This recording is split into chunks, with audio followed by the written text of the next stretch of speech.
పంచమిని పురస్కరించుకుని అమ్మవారికి విశేష పూజలు నిర్వహించడం జరిగింది. భక్తులు అధిక సంఖ్యలో వచ్చి అక్షరాభ్యాసాన్ని వారికి పిల్లలతో చేయిస్తూ ఉన్నారు. ఇక ఈ అక్షరాభ్యాసాలు సాయంత్రం 5 గంటల వరకు జరుగుతాయని, అలాగే విశేష పూజలు కూడా ఉంటాయని ఆలయ అర్చకులు విశ్వనాథ శర్మ తెలిపారు.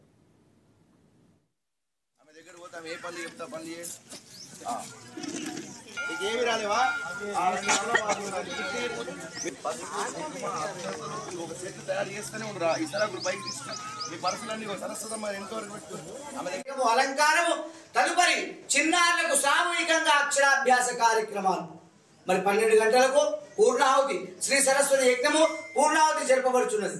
12:30 నుండి సాయంత్రం వరకు అన్నప్రసాద సేవ అన్నదానం జరపబడు. మరి 3:30 నుండి వివిధ గ్రామాలచే సామూహికంగా శకట భ్రమణోత్సవం అంటే బండు తిరుగుట కార్యక్రమం జరుపు. కావున ఈ దిగ్విజయ జాతరకు వచ్చినటువంటి భక్తులందరికీ చిన్నారులందరికీ అఖండ విద్యా బుద్ధి జ్ఞానయోగ్యత ఫలసిద్ధిరస్తు.